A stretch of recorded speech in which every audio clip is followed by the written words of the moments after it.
You guys have met Tim already. Tim Hola is from Colorado.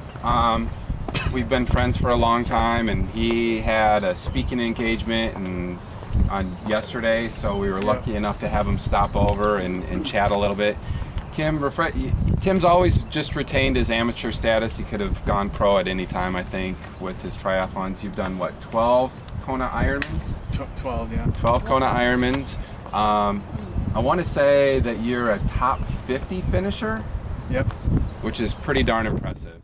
What I wanted to chat with you guys today is just really about, just briefly about, how to balance what we all do and love, cycling and sport, with kind of our lives and everyday balance with our job and our kids. Do you guys all have kids? Some here and there? Okay. So this is a perfect example of kind of, where we, give up part of our day, especially a Sunday when it's historically family time. But one of the things I really do, I try to do with my family is communicate a lot. I have twins, they're 4, and they just got off training wheels. That was exciting. So my wife is now able to go for a run and have the boys ride with them on their Huffy 16-inch bikes, so it's kind of cool. But one of the things in our house, a big thing is we really communicate a lot. I know I talk to a lot of couples, some where the wife or husband races and rides, but the other one doesn't, and that can be, I see that a lot, where it's kind of a crossroads where people kind of find a little bit of a block there, and I always try to tell people to communicate a lot. So we always have this open policy in our house, like, okay, if I'm going to say I'm going to go for like a 3-hour ride and my wife's like kind of quiet, like, okay, it's obviously bothering her, I always try to pull it out and say, okay, let's talk about it, what's wrong, because the last thing I want to do is go on a ride or go to bed that night with somebody upset. This is kind of one of those things I've learned with the sport, is to really kind of make sure that people are understanding of what you're thinking. So that's kind of one of the things. Also, like when any kind of decision making, I think that's huge, because how many times have we been out ready to go for a ride and your kids are like, oh, let's go, play in the park or something, and you want to get in your ride, you've been looking forward to it. I've learned over the years that a lot of those family things, they take the driver's seat, and like my son last summer, he's like, I was all ready for a big ride, getting ready for Ironman, and he comes over to me and he's like, Tim, or he, not Tim. It's really formal in our house. Right? He's like, he goes, Dad, and it was just the most, typical thing. He's like, Dad, will you go to the park with me and fly my kite? And here I am, I'm like this, I'm ready to go, ready to shove off, and I'm like, sure, so I took off everything and went. But what I did is I knew I wouldn't be myself without getting in that ride, so I just was on the trainer like at 8 o'clock that night, and it's those types of decisions where you're thinking at that point of the night, you're like, nobody wants to do it. You want to eat dinner and wind down, especially on a Sunday, but it's either that or miss it. And if you guys are like me, you definitely want to get in the workout so that way you feel good for the rest of the day. A lot of people need their morning coffee, or they're not themselves. If you're like me, if you're like me, you need your morning workout, and that's kind of one of the things I like to do. Another thing with this kind of balancing thing is just I really like to train early, because when you're training at 4, sometimes 5 in the morning, whether you're on a trainer or whatever, I mean, that's not time sacrificed with your kids, because ideally everybody's sleeping, right? Hopefully, I don't know, but that's kind of how I do it. And I was telling Vince earlier, those things are not for everybody. Sometimes people's just lives don't really work that well with having. What time do you go to bed? I try to go to bed at 10, and I get about maybe 6 or 7 hours of sleep. And I mean, everybody's so different with those things, but it's something to really consider when you're looking at trying to get things together. Also, just in terms of when you go on a trip for any kind of bike race, I always come to the crossroads, like many of you do, who do I bring? Do I bring the kids? What do they have going on? Can my wife go? And I am just a huge advocate of taking the time and the effort to make the commitment to bring everybody, pack it up, go. I mean, it might not be that fun, but the memories that I've had in the last 4 years with my kids at races, I mean, they have this thing dialed in. 4:30 a.m. They know. Connor knows already. He's like, Daddy, will you wake me up when I'm sleeping?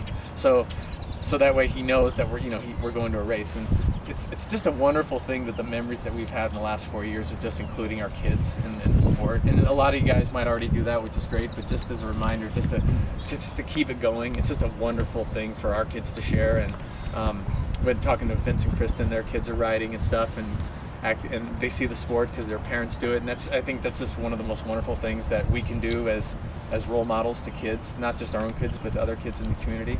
And then lastly, on that same note, just that will really be help them get involved in the sport themselves if they want to do a triathlon. I'm not sure if your kids have ever wanted to do a race at some point, but they've done bike races. Oh, have they? Mm-hmm. Awesome. See, I think that's a great thing, to expose them to stuff like that as opposed to sitting at home with the PlayStation. Yeah. So, just spread the love. I think what we're doing is really good to be active and healthy, and just sharing that with kids, especially kids, I think is just kind of a wonderful thing. So Tim, did this balance magically happen, or did it take some trial and error until you got it right? It takes trial and error. I mean, I've went through all kinds of different things with trying to make it work, but for the most part, I think it's because it's such a strong love for me and my wife, the sport, that it's kind of infectious. They see us happy at home. It kind of makes them happy if they know that their parents are. We've seen that over the years. So cool. All right. So I also wanted to chat with you about two things. Briefly about, this is our new, I'm sponsored by Timex. I've been on their team for 9 years. So one of the newest things that they've came out with is a global trainer. So GPS is real hot. You guys probably all know that. A lot of you have the Garmin's on your bars and such. But this is the new global trainer, and it can pretty much do everything the Garmin. I always kind of compare it to the Garmin because the Garmin's kind of the Kleenex of GPS. Everybody knows it, But we're trying to chip away at their market share because this is between $50 and $100 less. Has the same exact technology in terms of GPS connectivity to satellites as the Garmin. It's called Surf 3. It's another company that Garmin and Timex use for their connectivity. It's got 5 customizable screens, which you can get anywhere between 1 and 40 different types of data: elevation, heart rate, average descent, speed, distance. I mean, you name it, it's all out there. It's a little bit more comfortable than the Garmin because it's not a square, it's that traditional circle.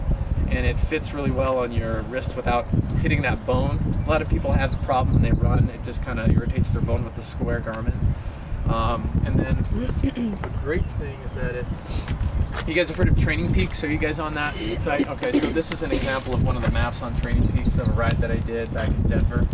But basically it just shows it by 5-mile increments. You can kind of take a look at this closer if you need to later.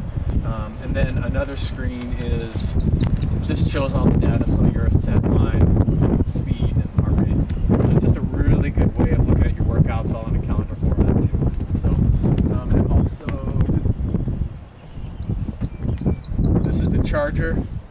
Basically, it's really, really easy to charge. You just hook in the 2 dots to the side. It locks in like that. Plug it into the wall to charge, or you can, if you have a USB port sometimes in your car, if you're late for your ride, you want to charge it, you can just plug it in, that charges it too, and then that also downloads it right to your computer. And then the strap, heart rate strap, it's called Flex Tech. I think some of the Polars have this, but it's super easy, it just snaps on, and it's really comfortable as opposed to the standard kind of full one-piece plastic. It's a little more comfortable that way. And it also comes with this is a picture of it, cadence monitor. I think you have one on your bike, right? Mm-hmm. Cadence, yeah. So it's got a wireless cadence monitor you put on your chainstay. And again, the biggest thing is that it's a lot cheaper. And as far as where to get it, timexironman.com. You can order it online, and there's a $50 rebate coupon, so it's even cheaper.